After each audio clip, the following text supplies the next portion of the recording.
ఒక డిపోకి వచ్చి 600 రేషన్ కార్డులు 500 300 400 ఉంటే ఆ 600 రేషన్ కార్డులు లబ్ధిదారులు కూడా ఆ వ్యాన్ ఎప్పుడైతే వస్తుందో ఆ వ్యాన్ కోసం ఎదురు చూసే ఒక వ్యక్తి కోసం ఈ 600 మంది ఎదురు చూసే పరిస్థితి. అతను ఏ సమయంలో వస్తాడో ఏంటో తెలియనటువంటి పరిస్థితి. అటువంటి విధానాన్ని కట్టబెట్టి పక్కన పెట్టి అటువంటి నిర్ణయాన్ని దొంగలు తొక్కి మరలా 600 యొక్క లబ్ధిదారులు కూడా ఒక వ్యక్తి ఎదురు చూసే విధానాన్ని ఈ ఎన్డీఏ కూటమి ప్రభుత్వం అమల్లోకి తీసుకొచ్చింది. 1వ తేదీ నుండి 15వ తేదీ వరకు ఈ డీలర్ ఎవరైతే ఉన్నారో డీలర్ ఉదయం నుంచి సాయంకాలం వరకు మధ్యలో లంచ్ సమయం తప్ప మిగిలిన సమయం అంతా కూడా ఈ యొక్క రేషన్ లబ్ధిదారుల కోసం అతని యొక్క షాప్ ఏదైతే ఉందో ఆ షాప్ దగ్గర మరి వేచి చూసే పరిస్థితిని మళ్ళా ఈ రోజున ఎన్డీఏ ప్రభుత్వం తీసుకురావడం జరిగింది. వ్యాన్ల ద్వారా వైసీపీ ప్రభుత్వం అడ్డగోలు నిర్ణయాలు తీసుకోవడంతో అనేక మంది వ్యాన్ ఎప్పుడు వస్తుందా అని చెప్పి పడుగోపులు పడుతూ ఎదురు చూసే పరిస్థితి ఉంది. ఇంటి గుమ్మంలోనే రేషన్ షాపు రేషన్ ఇస్తామని చెప్పి ఆనాటి గవర్నమెంట్ చేసిన హామీ పుట్టదాఖలు చేశారు.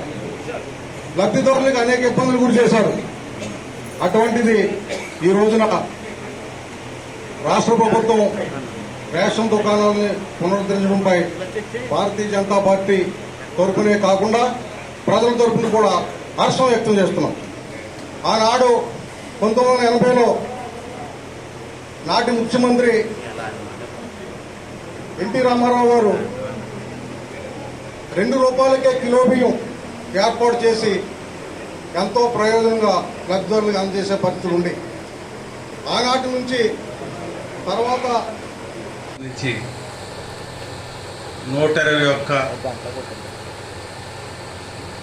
రేషన్ షాపులు దాని ద్వారా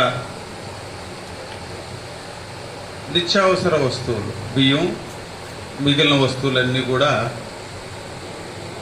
పంపిణీ చేయటానికి ఈ కార్యక్రమాన్ని మనం పునః ప్రారంభించుకుంటా ఉన్నాం.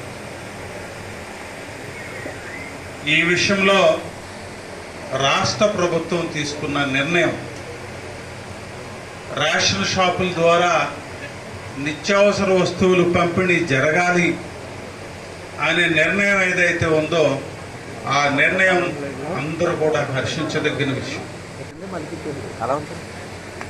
గత కొన్ని దశాబ్దాలుగా రేషను పేద ప్రజలకు పంపిణీ జరుగుతాం. ఒక రోజు కాదు, రెండు రోజులు కాదు, చాలా దశాబ్దాలుగా 2 రూపాయల బియ్యానికి ముందే ఈ స్కీమ్ ఉంది. డీలర్సే ప్రాముఖ్యమైన రోలు తీసుకొని ఈ పంపిణీ విధానాన్ని సక్రమంగా జరుపుకోవాలి. ఇది వాస్తవం.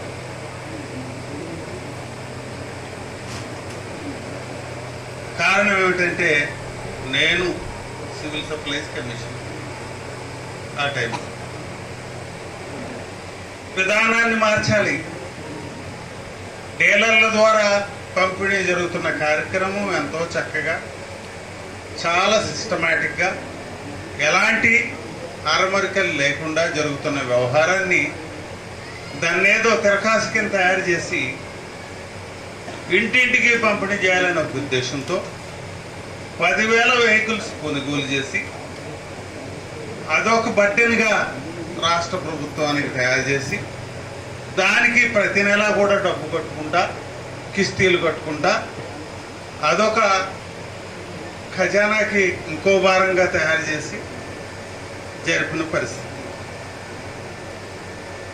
అయితే పోనీ ఖజానా మీద భారం పడింది, పోనీలే రాష్ట్ర ప్రభుత్వం తర్వాతకైనా అడ్జస్ట్ అవుతుంది అనుకోవటానికి కూడా లేదు. పోనీ ఈ స్కీమ్ సక్సెస్ఫుల్గా జరిగిందా? లేదు. ఎండియూస్ నాయుడు గారికి నేను అభినందనలు కృతజ్ఞతలు తెలియజేసుకుంటున్నాను. అలాగే ఈ స్కీము ఇంట్రొడ్యూస్ చేసిన మంత్రివర్యులు మనోహర్ గారికి, అలాగే జనసేన నాయకులు, అలాగే డిప్యూటీ చీఫ్ మినిస్టర్ గారైన మన పవన్ కళ్యాణ్ గారికి వారి సారథ్యంలో ఇవన్నీ కూడా నడుస్తున్నందుకు వీరందరూ కూడా ధన్యవాదాలు తెలియజేసుకుంటూ, ప్రభుత్వం తీసుకున్న మంచి నిర్ణయానికి మంచి ప్రభుత్వం అని చెప్పుకుంటా ఉన్నాం. ఇవే మంచి నిర్ణయాలు, మీరందరూ అర్థం చేసుకోవాలి.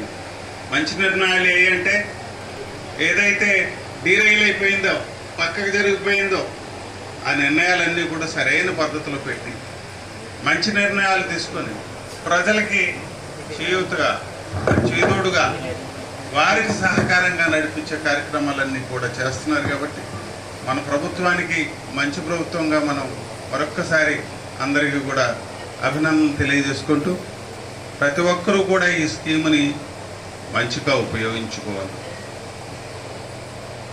ప్రభుత్వం ఎంతో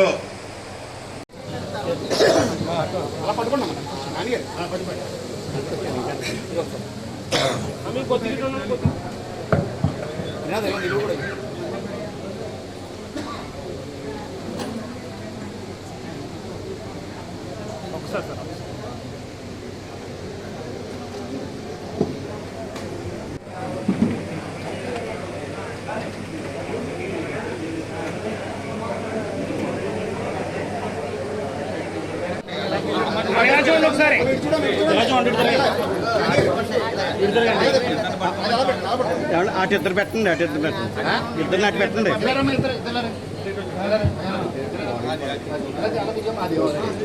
ఓకే, అలా ఉంటుంది.